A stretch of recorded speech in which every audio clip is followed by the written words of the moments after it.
ప్రకృతి ప్రకోపంతో అతలాకుతలమైన నేపాల్కు ఆపన్నహస్తం అందించేందుకు భారత్ ముందుకొచ్చింది.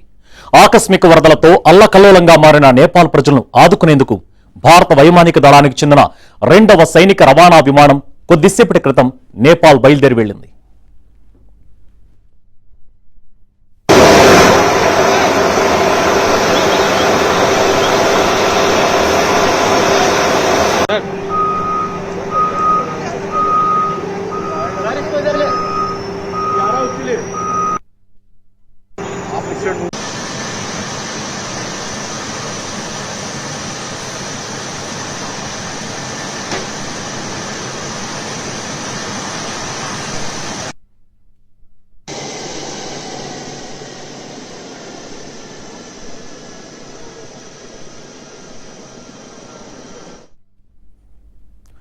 భారత వైమానిక దళానికి చెందిన C-130J రవాణా విమానాల ద్వారా నిన్న రాత్రి 10 టన్నుల అత్యవసర సహాయక సామాగ్రి, ప్రాణరక్షణ మందులతో ఒక విమానం ఖాట్మండు చేరుకోగా, ఇప్పుడు మరో విమానం 37.5 టన్నుల విపత్తు సహాయక సామాగ్రితో నేపాల్ బయలుదేరింది.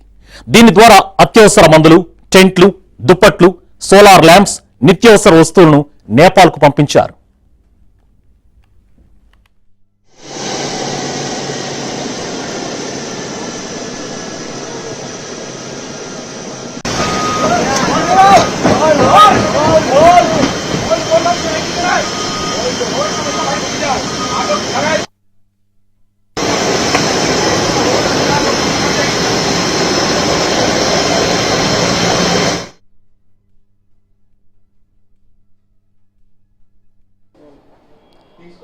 నేపాల్లో సంభవించిన భారీ వరదల నేపథ్యంలో తెలంగాణ ప్రభుత్వం అప్రమత్తమైంది. తెలంగాణ వాసుల కోసం ప్రత్యేకంగా హెల్ప్ లైన్ సెంటర్లను ఏర్పాటు చేసిన పరిస్థితి ప్రస్తుతం కనిపిస్తుంది. ప్రస్తుతం మనం తెలంగాణ భవన్ రెసిడెంట్ కమిషనర్ కార్యాలయంలో ఉన్నాం. కార్యాలయంలో PS2 రెసిడెంట్ కమిషనర్ వందన గారి ఆఫీసులో నేరుగా ఒక హెల్ప్ లైన్ సెంటర్ని ఏర్పాటు చేశారు. ఇక్కడే తెలంగాణ భవన్ అధికారులంతా కూడా నిమగ్నం అయిపోయారు. ముఖ్యంగా నేపాల్లో చిక్కుకున్న వారి కోసం కావచ్చు, వారికి సంబంధించిన బాధితులకు సంబంధించిన డేటా కోసం కావచ్చు, వారందరూ కూడా ఇక్కడ నిరంతరం పర్యవేక్షిస్తున్న పరిస్థితి నెలకొంది. నిన్న ఉదయం వరదలు సంభవించిన వెంటనే నిన్న మధ్యాహ్నానికి హెల్ప్ లైన్ సెంటర్ని తెలంగాణ ప్రభుత్వం అధికారికంగా ఏర్పాటు చేసింది. అనేక మంది నుంచి ఫోన్ కాల్స్ వస్తున్నట్టు కూడా అధికారులు చెప్తున్న పరిస్థితి నెలకొంది. వారికి సంబంధించిన డేటాను సైతం కూడా తీసుకొని నేరుగా కేంద్ర విదేశాంగ శాఖ కూడా పంపిస్తున్నట్టు కూడా చెప్తున్న పరిస్థితి నెలకొంది. ప్రస్తుతం మనం విజువల్స్ చూడవచ్చు. మొత్తం అధికారులంతా కూడా ఈ పనిలో నిమగ్నమైన పరిస్థితి నెలకొంది.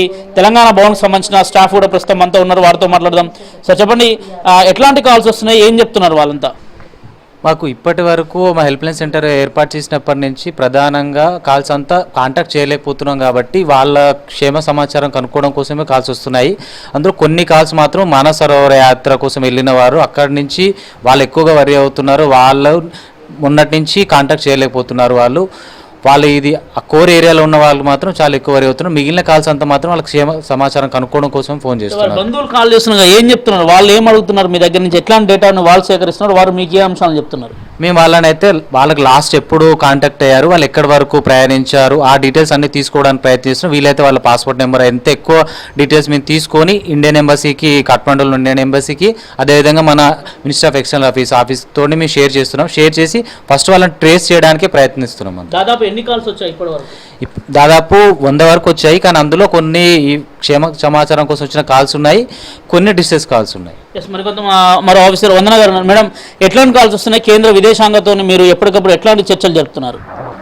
ఎట్లాంటి కాల్స్ అంటే ఇప్పుడు వాళ్ళ రిలేటివ్స్ ఉన్నారు, ఫ్యామిలీ మెంబర్స్ ఉన్నారు, వాళ్ళ కొడుకులు ఉన్నారు, సిస్టర్లు ఉన్నారు, డాటర్స్ ఉన్నారు. వాళ్ళు ఆస్ట్రేలియా నుంచి, US నుంచి హైదరాబాద్కి వచ్చి, హైదరాబాద్ నుంచి వాళ్ళ మాన్సోవర్ ట్రిప్కి వెళ్ళారు. మ్యాక్సిమం ఈషా ఫౌండేషన్ వాళ్ళే ఉన్నారు. త్రూ ఈషా ఫౌండేషన్ వాళ్ళు వెళ్ళారు. వాళ్ళ డీటెయిల్స్ ఇస్తున్నారు, పాస్పోర్ట్ డీటెయిల్స్ అవి తీసుకొని నేను MAకి ఇస్తున్నాను. MA ఇండియన్ ఎంబసీ అట్ నేపాల్కి ఫార్వర్డ్ చేస్తున్నాను. ఎంతమంది తెలంగాణ వారు మిస్ అయ్యారు అన్నట్టు మీ దృష్టికి వచ్చింది? ఎందుకంటే help line centre continue calls వస్తున్నాయి కదా. కాల్స్ మాకు 70-80 వరకు అయితే వచ్చాయి, మేము అటెండ్ చేస్తున్నాము. వాళ్ళు మ్యాక్సిమం మిస్సింగ్ చెప్తారు. They are not able to contact them. వాళ్ళ దగ్గర ఏదైనా ఫోన్ నంబర్స్ ఉన్నదానికి వాళ్ళు కాంటాక్ట్ చేయలేకపోతున్నారు. సో వాళ్ళు కూడా వరీగా ఉన్నారు. చూద్దాం ఎట్లా, ఇంకా డీటెయిల్స్ అయితే పర్టికులర్గా లేదు. ఇప్పటివరకు అయితే మేము నోట్ చేసుకుంది 15-20 వరకు పేర్లు అయితే అన్ని డీటెయిల్స్ తీసుకున్నాం. మిగతా వాళ్ళ రిలేటివ్స్ ఉన్నారు, గ్రూప్లో వెళ్ళారు, ఎవరైనా ఒక్కరు కాంటాక్ట్ చేస్తున్నారు గ్రూప్ నుంచి, అట్లా అనమాట. Thank you very much. ఇది ఓవరాల్గా తెలంగాణ భవన్లో ఒక హెల్ప్ లైన్ సెంటర్ని ఏర్పాటు చేశారు. బాధితుల నుంచి అనేక ఫోన్ కాల్స్ సైతం కూడా రిసీవ్ చేసుకుంటామని చెప్తున్నారు. వారికి సంబంధించిన డేటాను ఎప్పటికప్పుడు సేకరించి నేరుగా కేంద్ర విదేశాంగతో పాటు అటు మరోవైపు నేపాల్లో కాఠ్మాండ్లో ఉన్న భారత ఎంబసీకి సైతం కూడా ఇక్కడి నుంచి నేరుగా డీటెయిల్స్ పంపిస్తున్నాం. దాదాపు ఇప్పటివరకు 100కు పైగా కూడా తమకు ఫోన్ కాల్స్ వచ్చాయి. కంటిన్యూగా ఫోన్ కాల్స్ ఇస్తున్న బంధువులంతా కూడా ఆవేదన చెందుతున్నారని కూడా ఇక్కడ ఉన్న అధికారులు చెప్తున్న పరిస్థితి నెలకొంది. వీడియో జర్నలిస్టు నిశాంత్ దుబేతో సతీష్ షేబెనంద్రోతి, న్యూఢిల్లీ.